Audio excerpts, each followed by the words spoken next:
Hi, today is November 11th, 2023, and here are my poems for the day. The first one is poem number 1805 for the year, Walking on the Water.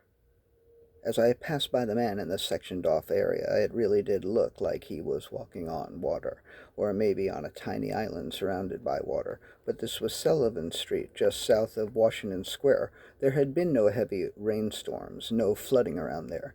I wasn't the only one who was momentarily confused. I saw a woman pass by and then turn back and look. The man was standing there looking down at the water looking like he was trying to figure something out, like maybe where was that water coming from. If that's what he was doing, I'm not sure. I'm hoping he figures it out, because it was kind of a cool optical illusion. It kind of looked like he was walking on the water, and I hope other people got to see it or get to see it too. Poem number 1806, Bothered. It bothered me that it bothered me, but I wasn't about to say anything about it. If it hadn't bothered me that it bothered me, maybe I would have said something, but maybe I wouldn't have bothered. Poem number 1807, The Path. They elbowed their way into the church kitchen as if they had 1,000 elbows. They kneaded the dough to make the bread as if they had 1,000 hands. They knelt to pray to be redeemed as if they had 1,000 knees. They walked in the light, out in the street, as if they had 1,000 feet. Poem number 1808, Plato. I had had this idea when I was 11, or maybe it was true that make it was a euphemism for sex. So when those commercials came on that said, you can make it with Play-Doh, I thought that was funny. Poem number 1809, Janitor. He didn't think he wanted to be a janitor, but he wanted to understand the origin of the word. Wikipedia told him it came from the Latin word for door, and that Janus was the Roman god for doors and gates and portals.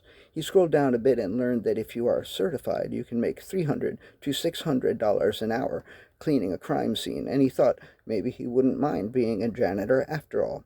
Poem number 1810, Janus.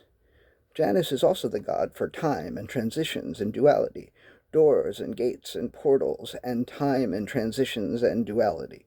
If that seems like a lot, keep in mind that in the monotheistic traditions, there is only one God who's responsible for everything, so doors and gates and portals and time and transitions and duality is hardly anything compared to what is on a monotheistic.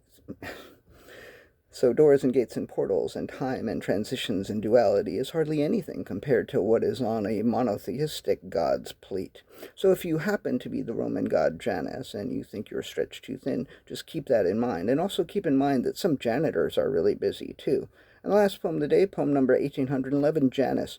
The 14th track on Paul's Boutique in between Shadrach and B-Boy Bouillabaisse is Ask for Janus. All it is a recording of a radio advertisement, and yet it is credited on the album to Adam Horowitz, Adam Nathaniel Yauch, John Robert King, Matt Dyke, Michael Lewis Diamond, and Michael S. Simpson.